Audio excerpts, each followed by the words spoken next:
মহান আল্লাহ রব্বুল আলামিন হযরত আলী রাদিয়াল্লাহু তাআলা আনহুকে আশ্চর্য রকমের জ্ঞান দান করেছিলেন। হযরত আলী রাদিয়াল্লাহু তাআলা আনহু ছিলেন এমন একজন সাহাবী যাকে আমাদের প্রিয় নবী রাসূলুল্লাহ সাল্লাল্লাহু আলাইহি সাল্লাম সর্বাধিক পরিমাণে ভালোবাসতেন।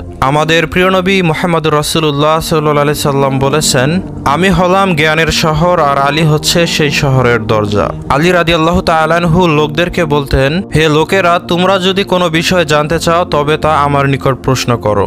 নবী করিম সাল্লাল্লাহু আলাইহি সাল্লামের সমস্ত সাহাবীদের মধ্যে হযরত আলী রাদিয়াল্লাহু তাআলা আনহু ছাড়া আর এমনটা বলার মতো কেউ ছিলেন না। তিনি বলতেন, হে লোকেরা, তোমরা আমার নিকট প্রশ্ন করো, আমি সেই প্রশ্নের সঠিক উত্তর দেব ইনশাআল্লাহ। সাহাবীদের যুগে ইহুদিরা ইসলাম এবং মুসলিমদেরকে কটূক্তি করার জন্য নানা ধরনের অদ্ভুত এবং কঠিনতম প্রশ্ন নিয়ে আসত এবং সেই প্রশ্নের দ্বারা সাহাবীদেরকে হেনস্থা করার চেষ্টা করত, যেন সাহাবীরা তাদের প্রশ্নের উত্তর দিতে না পারে এবং ইহুদিরা ইসলামকে মিথ্যা প্রমাণ করতে পারে। একবার একজন ইহুদি ব্যক্তি হযরত আলী রাদিয়াল্লাহু তাআলা আনহুকে প্রশ্ন করে বলল, হে আলী, আমাকে সেই জিনিসের সম্পর্কে বলো যে জিনিস আমরা দেখতে পাই কিন্তু মহান আল্লাহ তাআলা তা দেখতে পারেন না, এবং তোমরা বলে থাকো পবিত্র কোরআনের সমস্ত কিছুরই জ্ঞান রয়েছে, তাহলে এমন কি রয়েছে যেটা কোরআনুল কারিমে নেই? তো হযরত আলী রাদিয়াল্লাহু তাআলা আনহু মুস্কি হেসে উত্তর দিলেন, আল্লাহ রব্বুল আলামিন কখনোই স্বপ্ন দেখেন না, কারণ তিনি ঘুমান না, এমনকি তার তন্দ্রাও আসে না। এবার দ্বিতীয় প্রশ্নের উত্তরে হযরত আলী রাদিয়াল্লাহু তাআলা আনহু বললেন, পবিত্র কোরআনে সমস্ত কিছুই রয়েছে, কিন্তু আল কুরআনুল কারিমে কোনো মিথ্যা নেই। সুবহানাল্লাহ। হযরত আবু বকর রাদিয়াল্লাহু তাআলা আনহুর ইন্তেকালের পর হযরত ওমর রাদিয়াল্লাহু তাআলা আনহু মুসলিম জাহানের খলিফা হিসেবে নির্বাচিত হলেন। হযরত ওমর রাদিয়াল্লাহু তাআলা আনহু খলিফা হওয়ার পর রোমের বাদশা পৃথিবী এবং আকাশের লুকোনো কিছু রহস্য সম্পর্কে প্রশ্ন করার জন্য একজন জ্ঞানী ব্যক্তিকে মুসলিম জাহানের খলিফা ওমর রাদিয়াল্লাহু তাআলা আনহুর নিকট পাঠালেন। তো সেই ব্যক্তি হযরত ওমর রাদিয়াল্লাহু তাআলা আনহুর দরবারে প্রবেশ করে বললেন, হে মুসলিম জাহানের খলিফা, আমি রোমের বাদশার পক্ষ থেকে আপনার নিকট এসেছি। এই জমিন এবং আসমানের লুকোনো কিছু রহস্যের সম্পর্কে প্রশ্ন করব, কারণ আমরা শুনেছি আপনাদের নবী শেষ জামানার নবী হওয়ার দাবি করেছিলেন। তো শেষ জামানার নবীর কথা আমাদের তাওরাত এবং ইনজিল কিতাবে উল্লেখ করা হয়েছে। সেই কারণে আমি আপনাকে কিছু প্রশ্ন করতে চাই। যদি আপনারা সেই প্রশ্নসমূহের সঠিক উত্তর দিতে পারেন তবে আমি আমাদের বাদশাকে এই সংবাদ পৌঁছে দেব যে নিশ্চিতভাবে মুসলমানদের নবী হচ্ছেন সেই শেষ নবী যার কথা আমাদের কিতাবগুলোতে উল্লেখ করা রয়েছে। কিন্তু হে খলিফা, আপনারা যদি আমার প্রশ্নসমূহের সঠিক উত্তর দিতে না পারেন তবে নিশ্চিতভাবেই আপনাদের নবী মিথ্যা বলেছেন বলে প্রমাণিত হবে। যখন হযরত ওমর রাদিয়াল্লাহু তাআলা আনহু এই সমস্ত কথা শুনলেন তো তখন তিনি বললেন যে, হে আল্লাহ তাআলার বান্দা, জেনে রাখুন আমাদের নবী হচ্ছে শেষ জামানার সত্য নবী যার কথা তাওরাত, জাবুর, ইনজিল কিতাবে উল্লেখ করা রয়েছে।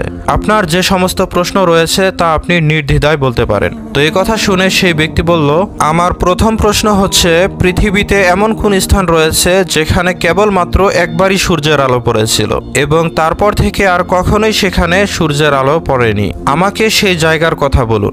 এবার আমার দ্বিতীয় প্রশ্ন হচ্ছে, এই জমিনের প্রতিটি গাছই পানি দ্বারা জন্মায়, কিন্তু এই জমিনে এমন কোন গাছ রয়েছে যা পানি ছাড়াই জন্মেছিল? আমাকে সেই গাছের সম্পর্কে বলুন। আমার তৃতীয় প্রশ্ন হচ্ছে, এমন কোন জিনিস রয়েছে যার হাত নেই, পা নেই, এমনকি শরীরও নেই, কিন্তু তার কেবলমাত্র মুখ রয়েছে? আমার চতুর্থ প্রশ্ন হচ্ছে, এমন কোন জিনিস রয়েছে যার হাত পা না থাকা সত্ত্বেও সেটা সব সময় মাটিতে চলতে থাকে? আমার পঞ্চম প্রশ্ন হচ্ছে, আপনি আমাকে সেই বৃক্ষের কথা বলুন যে বৃক্ষের ছায়ায় কোনো মানুষ যদি দ্রুতগামী ঘোড়ায় চড়ে 100 বছর ভ্রমণ করে তবুও সেই গাছের ছায়াকে অতিক্রম করতে পারবে না। আপনি আমাকে সেই বিশাল বৃক্ষের সম্পর্কে বলুন।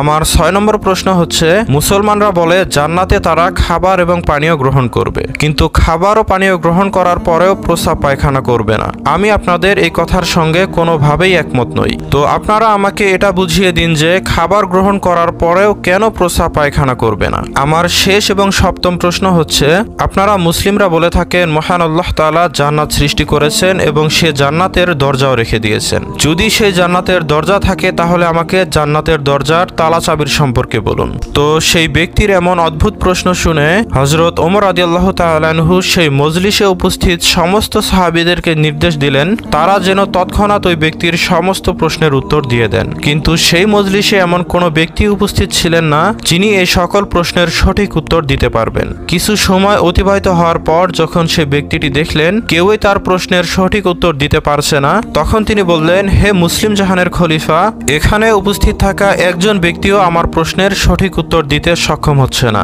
তবে কি এটা আমি ধরে নেব যে আপনাদের নবী শেষ নবী হওয়ার মিথ্যা দাবি করেছিলেন? কারণ হচ্ছে আমাদের নবী এবং পয়গম্বররা শেষ নবীকে শনাক্ত করার জন্য আমাদের কিছু উপায় শিখিয়ে দিয়েছেন এবং আমাদের কিতাবে বলা হয়েছে ওই সমস্ত প্রশ্নের সঠিক উত্তর শেষ নবী নিজেই দিতে পারবেন, অথবা সেই ব্যক্তি দিতে সক্ষম হবেন যাকে শেষ নবী নিজে জ্ঞানের দ্বারা শিক্ষা দিয়েছেন। তো এই ব্যক্তির এই সমস্ত কথা শুনে সাহাবারা তাকে বললেন, হে আল্লাহ তাআলার বান্দা, আপনি যদি এই প্রশ্নগুলোর উত্তর পেতে চান তবে আপনাকে হযরত আলী রাদিয়াল্লাহু তাআলা আনহুর নিকটে যেতে হবে, কারণ একমাত্র তিনি আপনার এই সকল প্রশ্নের উত্তর দিতে সক্ষম হবেন। এরপর সেই ব্যক্তি হযরত আলী রাদিয়াল্লাহু তাআলা আনহুর নিকটে গেলেন। সেখানে গিয়ে তিনি সমস্ত ঘটনা খুলে বললেন এবং সমস্ত প্রশ্ন হযরত আলী রাদিয়াল্লাহু তাআলা আনহুর নিকটে পেশ করলেন। তো আলী রাদিয়াল্লাহু তাআলা আনহু খুব মনোযোগ দিয়ে সেই ব্যক্তির প্রশ্নগুলো শুনলেন এবং বললেন, হে আল্লাহর বান্দা, আপনার প্রথম প্রশ্নের উত্তর হচ্ছে কোন জায়গায় মাত্র একবার সূর্যের আলো পড়েছিল, এরপর আর কখনোই সেখানে সূর্যের আলো পৌঁছায়নি। তো যেই জায়গায় মাত্র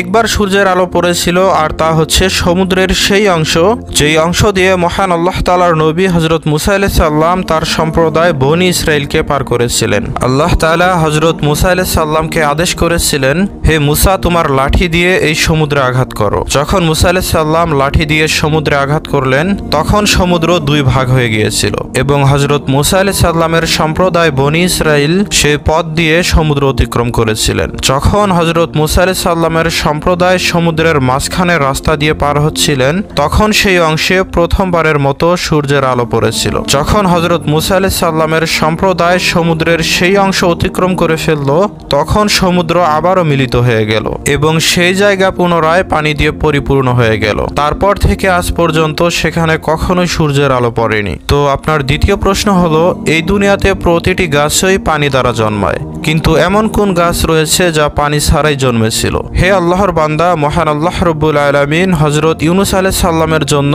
মাটি থেকে মুহূর্তের মধ্যেই একটি গাছ সৃষ্টি করেছিলেন। যখন হযরত ইউনূস আলাইহিস সালাম অনেক দিন ধরে মাছের পেটে অবস্থান করার পর আল্লাহ তাআলার ইচ্ছায় মাছের পেট থেকে মুক্তি পেলেন, মাছের পেটে অবস্থান করার কারণে হযরত ইউনূস আলাইহিস সালাম খুবই অসুস্থ হয়ে পড়েছিলেন। হযরত ইউনূস আলাইহিস সালাম ব্যথা এবং কষ্টের কারণে আল্লাহ রাব্বুল আলামিনের নিকট সুস্থতার জন্য দোয়া করেছিলেন।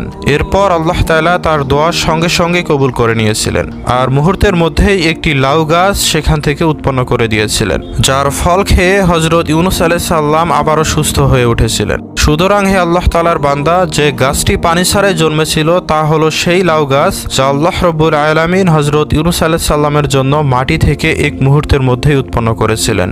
আপনার তৃতীয় প্রশ্ন ছিল, এমন কোন জিনিস রয়েছে যার হাত নেই, পা নেই, আবার শরীরও নেই, কিন্তু কেবল একটি মুখ রয়েছে? হে আল্লাহর বান্দা, সেই জিনিস যার কেবলমাত্র একটি মুখই রয়েছে আর সেটা হলো দোজখের আগুন। কারণ দোজখের এই আগুন সবকিছুকেই গ্রাস করবে এবং দোজখের আগুন মানুষকে এমনভাবে গ্রাস করবে যেভাবে ক্ষুধার্ত প্রাণীরা তার শিকারকে ছিঁড়ে খায়। আল্লাহ রাব্বুল আলামিন পবিত্র কুরআনুল কারীমে ইরশাদ করেছেন, যখন তারা দোজখের আগুন দূর থেকে দেখবে তখন তারা দোজখের আগুনের গর্জন এবং ক্রোধ শুনতে পাবে। হে আল্লাহ তাআলার বান্দা, আল্লাহ রাব্বুল আলামিনের নিকট সেই ব্যক্তি সফল যে মহান রব্বুল আলামিন এবং তার শেষ নবীকে স্বীকার করেছে, এবং চিরকালই ব্যর্থ সেই ব্যক্তি যে আল্লাহ রাব্বুল আলামিনকে অস্বীকার করেছে এবং শেষ নবীকে অবিশ্বাস করেছে। তো এবার আপনার চতুর্থ প্রশ্ন ছিল, এমন কোন জিনিস রয়েছে যা মাটিতে সর্বদাই চলতে থাকে অথচ তার হাত পা কিছুই নেই? হে আল্লাহর বান্দা, যে জিনিসটি সর্বদা মাটিতে চলতে থাকে তা হচ্ছে পানি।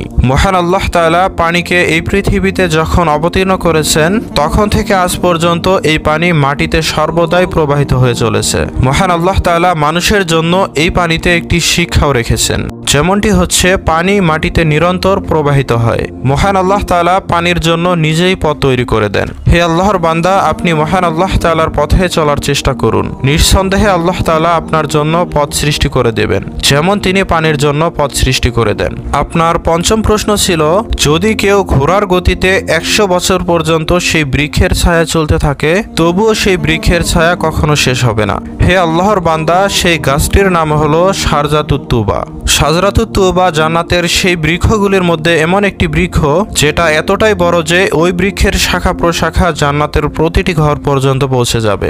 এই বৃক্ষের নিচে মহান আল্লাহ তাআলা মেশক, জাফরান এবং আম্বরের বিশাল পাহাড় তৈরি করে রেখেছেন। জান্নাতের এই বিশাল বৃক্ষের উদাহরণ আমাদের এই দুনিয়ার সূর্যের মতো। সূর্যের আলো যেমন আমাদের পৃথিবীর প্রতিটি ঘরে ঘরে পৌঁছে যায়, এই শাজরাতুত তওবা সম্পর্কে আল্লাহ তাআলা পবিত্র কুরআনুল কারিমে বলেছেন, যারা ঈমান এনেছে এবং সৎকর্ম করেছে তাদের জন্য জান্নাতে তুবা বৃক্ষ রয়েছে এবং নিশ্চিতভাবে পরকালে তাদের জন্য অনেক ভালো পরিণাম রয়েছে।